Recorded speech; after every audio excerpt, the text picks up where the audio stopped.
Fala, torcida vascaína, a gente tá de volta com o nosso canal Vamos Vasco com as notícias e novidades do Vascão, né? Ontem o Vasco anunciou seu camisa 9, mas não deverá parar por aí, né? O Vasco ainda segue em busca de um centroavante. Vamos falar aqui do nome do Cavani, cara. O Vasco tentou a contratação do jogador. Vamos falar aqui também de um atacante argentino experiente que está lá no futebol argentino, que desperta interesse do Vasco. O Vasco já sabe o valor que terá que pagar se quiser contratar o jogador. Também vamos falar aqui do acerto que o Vasco tem já encaminhado com Robert Rojas, jornalista argentino, crava o acerto dele com o Vasco. Também vamos falar do jogo contra o Corinthians e também a CSS Partners, que aprovou mais recursos aí para que o Vasco possa buscar jogadores aí até o término da janela de transferências, que se encerra daqui 6 a 5 dias.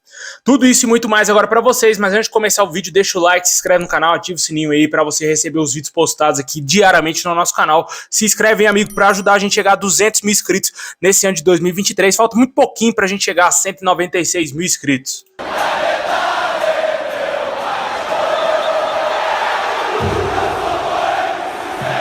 Bom, pessoal, o Vasco vai enfrentar o Corinthians amanhã aí às 6h30 da noite. Jogo com transmissão somente do Premier Clubes. Esse jogo será lá na Arena do Corinthians, em São Paulo. Jogo fora de casa, né? O Vasco que não vence o Corinthians, meu amigo, desde 2010. Um retrospecto totalmente desfavorável. O Vasco é presa fácil quando enfrenta o Corinthians. Só que dessa vez os dois clubes estão lá embaixo, né? Apesar do Corinthians ter um time melhor do que o do Vasco, mas são dois times que estão lutando contra o rebaixamento, né? Tudo é possível.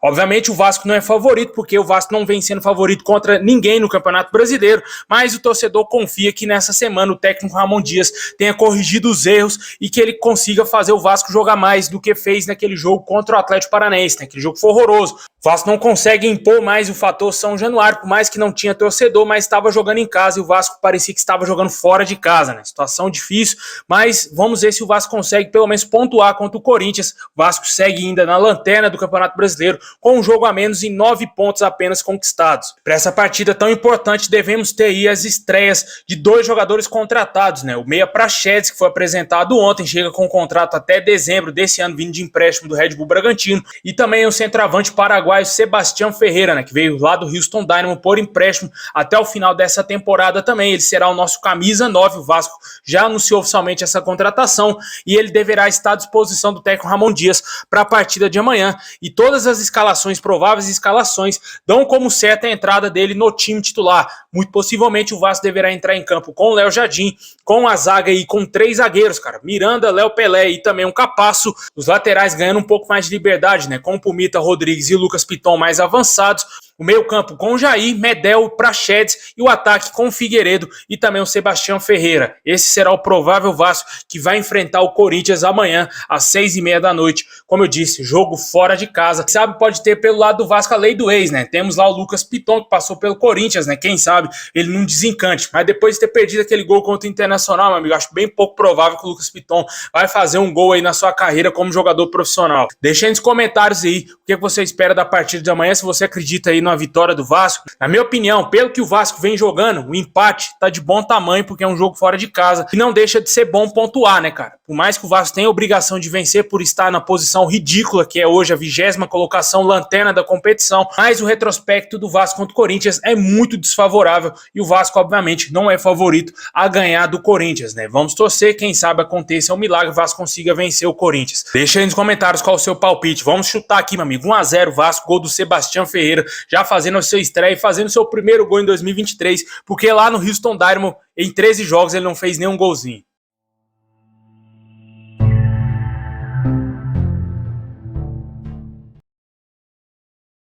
Bom, pessoal, vamos dar um girão nas notícias, né? O Vasco ainda aguarda um documento do Al-Shabaab da Arábia Saudita para regularizar o meio-campista Paulinho Paula, né? O jogador que foi apresentado ontem oficialmente pelo Vasco não irá para essa partida contra o Corinthians. Ele ainda não teve o seu nome publicado no bid da CBF e não está à disposição para fazer sua estreia no jogo de amanhã. Vale ressaltar que na entrevista coletiva, o próprio jogador disse que ainda não estava 100% fisicamente e que ainda precisa de alguns dias aí para readquirir a plenitude física. Vamos torcer para que dê certo, que o jogador ajude o Vasco e que o Vasco consiga aí resolver essa questão pendente com o Al-Shabaab o quanto antes e regularizar o jogador.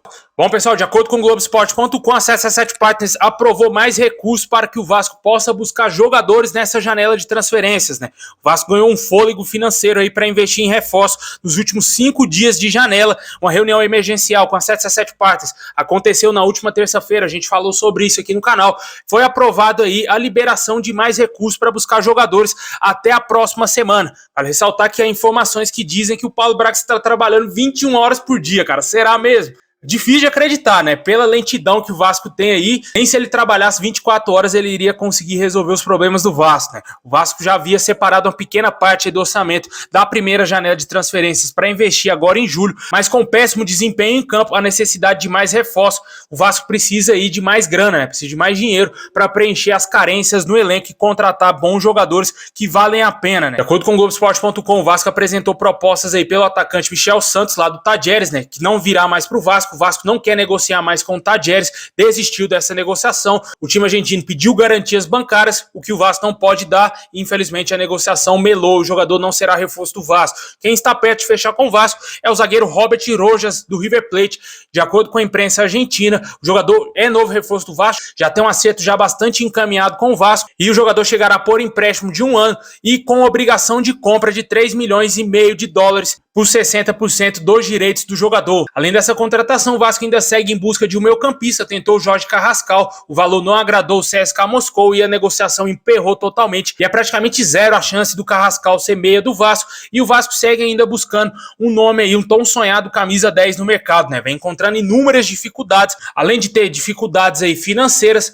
Quando os jogadores que estão negociando com o Vasco olham para a tabela, vê que o Vasco é o último colocado com apenas 9 pontos, os caras desistem de fechar com o nosso clube. Com certeza, essa fase do Vasco, a péssima fase dentro e fora de campo, vem afastando aí os reforços do Vasco, né? Se tivesse feito uma contratação melhor no início do ano, hoje talvez teríamos aí grandes jogadores vestindo a nossa camisa e o Vasco não estaria nessa situação. Porém, se apostou bastante em jogadores medianos que seriam a solução para o Vasco, e o Paulo Brax estava totalmente equivocado, para a gente não xingar esse cidadão aqui, né? Porque infelizmente ele fez muita cagada aí como diretor executivo do Vasco, e ele tem mais de 90% de culpa, assim, do Vasco estar na zona do rebaixamento. Claro, tem culpa o Luiz Melo, mas ele não era o diretor executivo.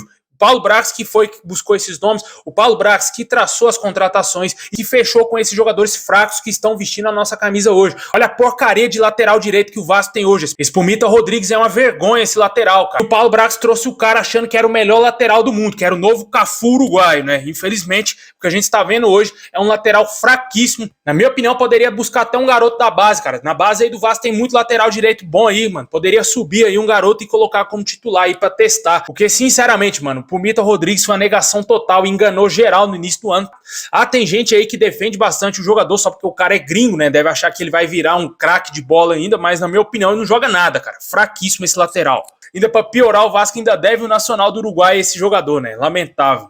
Mas vamos aguardar aí, ver se o Vasco vai conseguir contratar mais jogadores. Ainda precisa da contratação de um zagueiro, que muito possivelmente será o Robert Rojas. Tentou também o Facundo Garcês, lá do Colón. Porém, o clube argentino, Colón, só liberaria o jogador se o Vasco pagasse a multa rescisória de 2,5 milhões de dólares. E a negociação teria esfriado bastante. Deixa nos comentários aí se você acredita que o Vasco ainda vai conseguir trazer grandes jogadores. Como eu já venho falando no canal, meu amigo, ó, camisa 10, cara, eu acho que tá bem longe da realidade do Paulo Brax, porque ele é um incapaz, ele é um incompetente de primeira e não vai conseguir trazer um camisa 10 digno de vestir a nossa camisa aí nessa temporada, cara. Se brincar, vai bater o desespero, ele vai dar a camisa 10 pra um Zé Ninguém da vida. Deixa aí nos comentários aí a sua opinião, se você ainda acredita na cereja do bolo que tanto falaram por aí, também nesse camisa 10.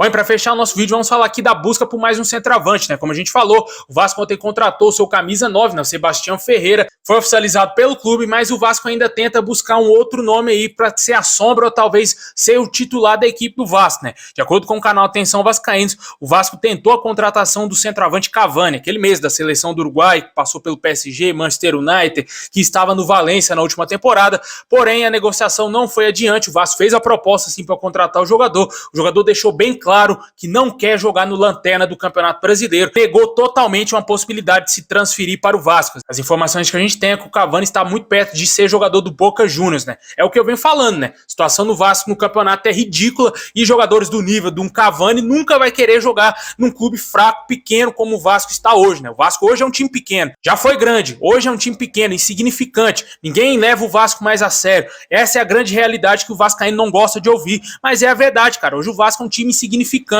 e a diretoria do Vasco é mais insignificante ainda, que prometeu o mundo para os vascaínos e não cumpriu nada, né, cara? O que a gente está vendo hoje é o Vasco voltando para a Série B, sendo humilhado por vários jogadores. Você vê jogadores fracos, medianos, recusarem o Vasco, como o caso do Oscar Romero, né, irmão do Romero do Corinthians, não quis jogar no Vasco porque o Vasco estava na zona do rebaixamento, afundado, né? Deixou bem claro isso e com certeza não seria o Cavani que iria aceitar jogar no Vasco, né? Corajoso mesmo foi o Medel, né? Aquele ali é homem de verdade, porque não teve medo, veio pro Vasco para tentar honrar nossas cores e vamos torcer para que ele ajude bastante o Vasco. E, infelizmente o Cavani disse não e o Vasco ainda segue em busca de outro centroavante, né? Que é o Pablo Veguete, jogador que está atualmente lá no Belgrano da Argentina. O Vasco estaria disputando essa contratação com o América Mineiro aqui no Brasil. O clube argentino pede US$ 1,5 milhão para liberar o atacante de 34 anos para o Vasco. Jogador goleador lá no futebol argentino, porém já tem uma idade avançada, né? Vamos ver se o Vasco vai conseguir aí contratar o atleta e pagar esse US$ 1,5 milhão que o Belgrano está pedindo.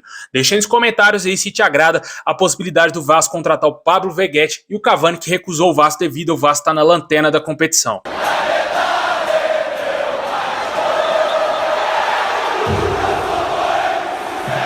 É isso aí, pessoal. Valeu por ter assistido até o final. Deixa o like, se inscreve no canal, ativa o sininho. Tamo junto. É nóis.